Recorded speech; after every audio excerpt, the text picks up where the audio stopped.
வணக்கம்ங்க. ஈரோடு மாவட்டம் சிவகிரி பக்கத்தில் தலைநல்லூர் இருக்கிறவங்க அருள்மிகு நாகேஸ்வரர் கோயில் பார்த்தீங்கன்னா உழவார பணிகள் நடந்துட்டு இருக்குது, சிறப்பாக நடந்துட்டு இருக்குது. அதை நம்ம நந்த ஃபுட் டிராவல் பதிவிடலாம்னு வந்திருக்கிறோங்க.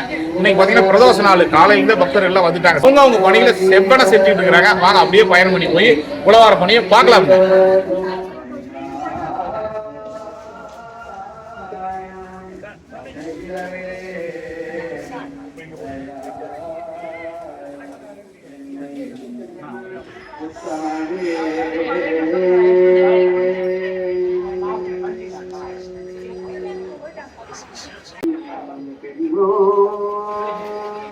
இடிதற்காலம் எக்காலம்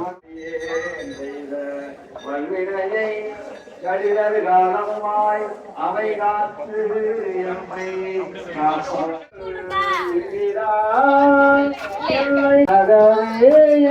மூடத்தார்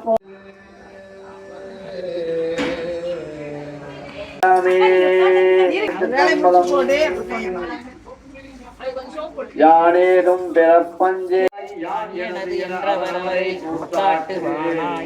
வானாகி நின்றாயை சொல்லி வாழ்த்தனே.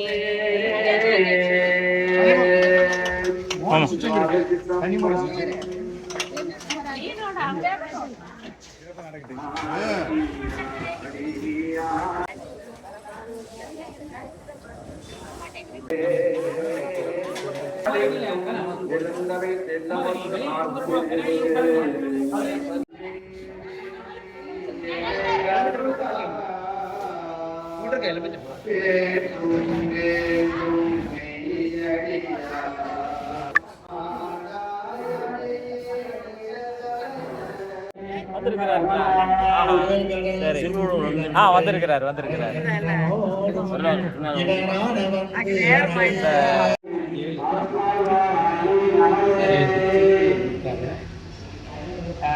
நம்ம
மகிழே போற்றி மலையாடே போற்றி போற்றி உள்ளுருவாய் சென்று திரண்டாய் போற்றி தேவரடியாத தேவே போற்றி புள்ளியிருக்கும் போற்றி புலத்தாய் போற்றி சிந்தை புந்தாய் போற்றி பல்லுயிராய் பாதோறும் நின்றாய் போற்றி பன்றி உலகை விடாதாய் போற்றி பல்லுயிராய் நின்ற கனலே போற்றி மலையாடே போற்றி போற்றி பண்ணின் இசையாகி புராணகனை உலகறிய வெளித்துரைத்த செல்வமணி குண்டத்தோ செய்களார் அடி போற்றி அருள் தரும் அமிர்தவல்லி அம்மையுடனாய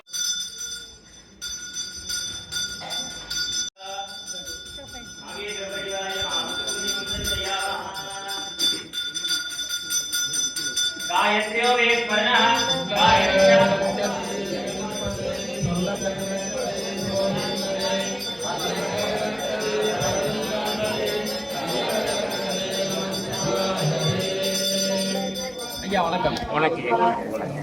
ஒரு மகத்தான பணி பண்ணிட்டு வர்றீங்க. ஆமாங்க.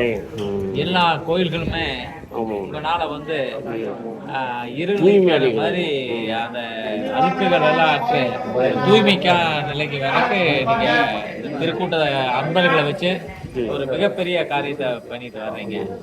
இந்த திருக்கூட்டமானது எப்போது தொடங்கப்பட்டது? 1981 மே திங்கள். அதான் முதல் திருக்கூட்டம் விஜயமலை நாகேஸ்வரர் கோயில் நடந்தது. 1981 மே திங்கள். சரிங்க. விஜயமங்கலம் நாகேஸ்வரர் கோயில். விஜயமங்கலம் நாகேஸ்வரர் கோயில் ஆரம்பிச்சது. சரிங்க. இன்ன வரைக்கும் 524 கோயில் வரைக்கும் வந்தாச்சு. மாதம் ஒரு கோயில், மாதம் ஒரு. அது என்ன நாள்ங்கிற கணக்கு? கடைசி ஞாயிற்றுக்கிழமை, ஆங்கில மாதம் கடைசி ஞாயிற்றுக்கிழமை. சரிங்க. ஆங்கில மாதம் கடைசி ஞாயிற்றுக்கிழமை. சரிங்க. சுமார் ஒரு 200-300 நண்பர்கள் கலந்து கொள்றாங்க. அவங்க எல்லாம் எங்க இருந்து வர்றாங்க ஐயா? பல கோயம்புத்தூர்ல இந்த கொடுமுடி வரைக்கும். சரி. பல்வேறு அங்கு கோவில இருந்து இந்த பக்கம் வரைக்கும் நகரங்கள், கிராமங்கள் அப்படிங்கிற எந்த பாகுபாடும் கிடையாது. அதாவது அந்த காலத்துல வந்து பாடல் பெற்ற ஸ்தலங்களுக்கு மாத்திரம்தான் திருக்கூட்டம் போயிட்டு இருந்தது. சரிங்க. நான் அது மாற்றி அமைச்சேன். எங்கெங்க சிவலிங்கம் இருக்கிறதோ அங்கெல்லாம் போகணும். சரிங்க. அப்படிங்கிறது என்னுடைய குருநாதர் வந்து பாடல் பெற்ற கோயிலுக்கு போனாரு. சரிங்க. நான் சிவலிங்கம் எங்கெங்கே எழுந்தொழி இருக்கிறதோ அங்கெல்லாம் போய் வழிபாடு செய்யறதுங்கிறத ஒரு மாற்றி அமைத்து அந்த குருநாதர் அன்னைக்கு ஆச்சாரிய அபிஷேகம் பண்ணும் பொழுது எனக்கு நாவுக்கரசருடைய பேரை வச்சாரு. ஓ சரிங்க. நாவுக்கரசர் பேரை வந்து எனக்கு ஆச்சாரிய அபிஷேகம் குரு பட்டம். சரிங்க. அப்போ அந்த பெயரை மாசி திங்கள் சிவராத்திரி அன்னைக்கு வச்சாரு. சரிங்க. அந்த பெயர் வெறும் தாங்கிட்டு இருக்கிற வெறுமனை தாங்கிட்டு இருந்த பிரயோஜனம் இல்லை. அந்த பெயருக்குரியவர் என்ன செய்தாரோ அதை செய்ய வேண்டும். சரிங்க. அந்த நாவுக்கரசர் என்ன செய்தார்? உழவாரப்பணி செய்தார். அப்படின்னு எளியர் அடுத்த வைகாசி மாதம் பிறந்த மாதம். சரிங்க. சரிங்க. இது வைகாசி மாதம் பிறந்த மாதத்தில் அந்த என்ன செய்யறதுன்னு ஒரு முடிவெடுத்தேன். நாவுக்கரசர் செய்த பணி நாம செய்யணும், தொடங்கணும் அப்படின்னு சொல்லி அது கடைசி ஞாயிற்றுக்கிழமைக்கு இந்த உழவாரப்பணியை ஆரம்பித்தேன். அப்போது ஒரு 60-70 பேர் சேர்ந்தாங்க ஆரம்பத்தில். அடுத்த மாதமே சரிங்க 600-700 பேர் சேர்ந்துட்டாங்க. தெரிஞ்சிருது எல்லாத்துக்கும். ஐயா தொடங்கிட்டாரு. சரிங்க. சரிங்க. சபையை ஆரம்பிச்சிட்டாரு, திருக்கூட்டம் ஆரம்பிச்சிட்டாருன்னு தெரிஞ்சவங்க கோயம்புத்தூர் பூரா மாவட்டம். நம்ம கோயம்புத்தூர் மாவட்டம் தொடர்புங்க அவங்களுக்கு எல்லாத்துக்கும் தகவல் போய் பரவிடுது. ஏன்னா எனக்கு எல்லா பக்கமும் பழக்கம். நான் சொற்பொழிவு போய் பழக்கம். எல்லா பக்கம் ஆன்மீக சொற்பொழிவு பழக்கம்.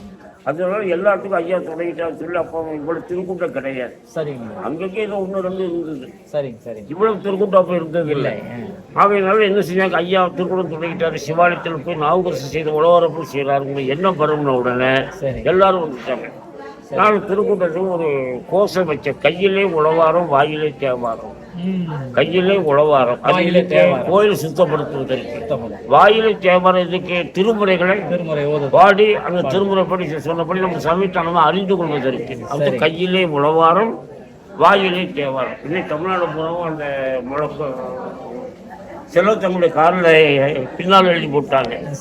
கையிலே உழவாரம் வாயிலே தேவாரம். இங்க கூட கார்ல பாத்தீங்கன்னா பின்னால எழுதி போட்டிருப்பாங்க கையிலே உழவாரம் வாயிலே தேவாரம்.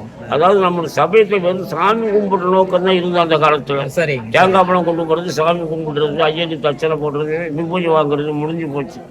இதை நான் மாற்றி அமைச்சேன். சமய சிந்தனை வேணும் அப்படின்னு. வெறும் இது காரியங்களை செய்து சடங்குகள் செய்து பிரயோஜனம் இல்லை. சடங்குகளுக்கான காரணங்கள் தெரியணும். அதை நான் உருவாக்குனேன். நம்ம இந்து சமயத்துல பல்வேறு இதுகளை ஸ்டிக்கர்கள் அதுல நான் என்னென்ன கருத்து உடையுது அப்படிங்கிறது விளக்காரங்க மக்களுக்கு பிடிச்சி போச்சு. ஆகவே அந்த உரை கேட்க வருவாங்க. உழவாரம் தொடங்கணும்னு சொல்லியாச்சுன்னு சொன்னா 9 மணிக்கு ஆரம்பிச்சா அதை கோயில சுத்தப்படுத்தி முடிப்பது எவ்வளவு நேரம்னு சொல்ல முடியாது. நீண்டுகிட்டே போகும். அது எவ்வளவு நேரம் ஆகுது. அது வரைக்கும் நாங்க சாப்பிட மாட்டோம், கோயில கும்பிடவும் மாட்டோம், சாமியும் கும்பிட மாட்டோம். அந்த உழவாரப்படி முடிஞ்சால்தான் இறைவனை கையெடுத்து கும்பிடுவோம். அது வரைக்கும் சாப்பிடவே மாட்டாங்க. அது வரைக்கும் உதாரணத்துக்கு கொடுமுடியில் நாங்க சாப்பிடும்போது ராத்திரி 7 மணி, பவானி சாப்பிடும்போது ராத்திரி 7 மணி. அது வரைக்கும் உழவாரப்படி நடந்தது. அது பிறகுதான் அபிஷேகம் காரியம் நடக்கும். அது பிறகுதான் சாப்பாடு. அது ஒரு விரதமாக நாங்கள் கொண்டிருக்கிறோம். சரி. அப்போ ஆரம்ப காலத்தில் நான் என்ன செஞ்சு கேட்டேன்னு சொன்னால் யாருக்கும் சிரமம் கொடுக்கக்கூடாதுங்கிறது என்னுடைய பேசிக் நோக்கம். சரி. அடிப்படை நோக்கம். யாருக்கும் சிரமம் கொடுக்கக்கூடாது, எந்த ஊருக்கும் சிரமம் கொடுக்கக்கூடாது, ஊர் மக்களுக்கும் சிரமம் கொடுக்கக்கூடாது. சிரமமெல்லாம் நம்மை சார்ந்ததாக இருக்கும். புரியுதா? அவங்க நாம வந்திருக்கிறோம், எங்களால் செய்யணும், அந்த வழக்கமே கிடையாது. எல்லாரும் மத்தியான சாப்பாடுக்கு என்ன செய்வாங்க? சரி. எல்லாரும் சாப்பாடு கொண்டு வாங்க. மத்தியான சாப்பாடு அவங்களே கொண்டுட்டு வர, அவங்களும் கொண்டு வந்து அவங்க சாப்பிடக்கூடாது. அது எங்கிட்ட கொடுத்துடணும். நீங்க கொண்டாந்து எங்களுக்கு கொண்டாந்து அவங்க சாப்பாடு எங்கிட்ட கொடுத்துடணும். கட்டிச்சோறுன்னு பேர். கட்டிச்சோறு இறந்து கொடுத்துட்டு அப்படி பஞ்சலிக்கு உட்கார்ந்துக்க வேண்டியது. அந்த கட்டிச்சோறு நாங்கள் ஒன்றாக்குவோம். அத்தனை சோறும் ஓஞ்சோறு ஏஞ்சோறுங்கிறது இல்லை. அந்த சமுதாயத்து சோறு இந்த சமுதாய சோறு எல்லா சமுதாய சோறு என்ன ஆச்சு? ஒன்றாயிடுது. இதை பகிர்ந்து கொடுப்போம். கோயிலில் கொடுக்கக்கூடிய பிரசாதத்தை விட ஒரு மடங்கு ஜாஸ்தியே சொல்லலாம். அந்த அளவுக்கு எல்லாரும் கட்டிச்சோறு விரும்புகிற அளவுக்கு இது திருக்கூட்டம். ஒரு மகேஸ்வர பூஜை பண்ற சாப்பிட்றதை விட, வடை பாயசம் வச்சு சாப்பிட்றதை விட இந்த கட்டிச்சோத்துக்கு ருசியை இது சொல்ல முடியாது. தேவாமிர்தம் சொல்ற அளவுக்கு அதை பரப்பினேன். அது எல்லா பக்கமும் பரவிடுது. அது பத்திரிகைகளை விழுந்து எழுத ஆரம்பிச்சது. கட்டிச்சோறுங்கிறது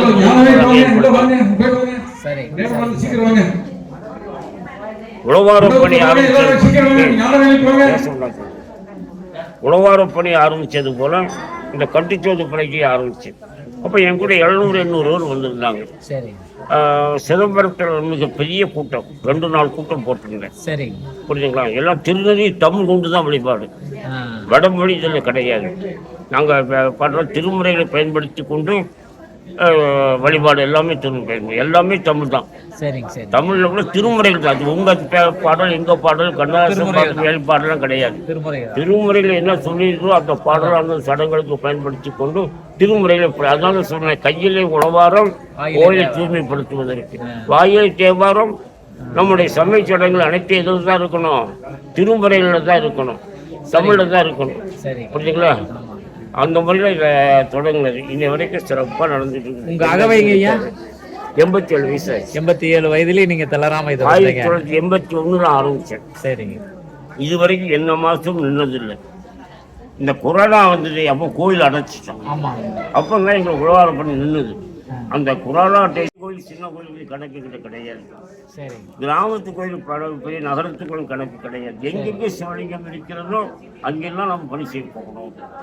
அது முருகன் கோயிலால் இந்த சேர்த்துக்கணும். ஏன்னா முருகனுக்கு சிவனுக்கும் வேறுபாடு கிடையாது. 2 பேரும் ஒருத்தர் தான். ஆடலால் பதலையாயினாங்கிறது கந்தபுராணம். ஆகையினால முருகன் கோயிலை நாங்கள் சேர்த்துக்கணும். இன்னும் வந்து நீண்ட ஆயுளோட நிறைய வருவாங்க செய்யணும்னு நாகேஸ்வரரை வேண்டிக்கிறாங்க. ரொம்ப சந்தோஷம் ஐயா, மகிழ்ச்சி. இப்போ நிறைய நிகழ்ச்சி இருக்குது. அதாவது சாமி கும்பிடுற மாத்திரம் இல்லை, உலகத்தில் எல்லாம் தியானம் பயிற்சி. ஒரு நல்ல நிகழ்வை நம்ம நந்தா ஃபுட் அண்ட் ட்ராவலில் பதிவு பண்ணியிருக்கிறோங்க. இப்படி தானுங்க ஜனரஞ்சகமாக நாம் பயணம் பண்ணக்கூடிய இடங்கள் இருக்கக்கூடிய இந்த மாதிரி தனி சிறப்பு வாய்ந்த நிகழ்வுகளை தொடர்ந்து Nanda food and travel YouTube சேனலில், ஃபேஸ்புக், இன்ஸ்டாகிராமில் பதிவு பண்ணியிருக்கிறோம். மறக்காமல் லைக் பண்ணி ஃபாலோ பண்ணுங்கள். 4 பேர்த்துக்கு இந்த தகவலை அனுப்பிச்சி வைங்க. மீண்டும் ஒரு நல்லதொரு வாய்ப்பில் சந்திக்கணுங்க. நன்றி, வணக்கமுங்க.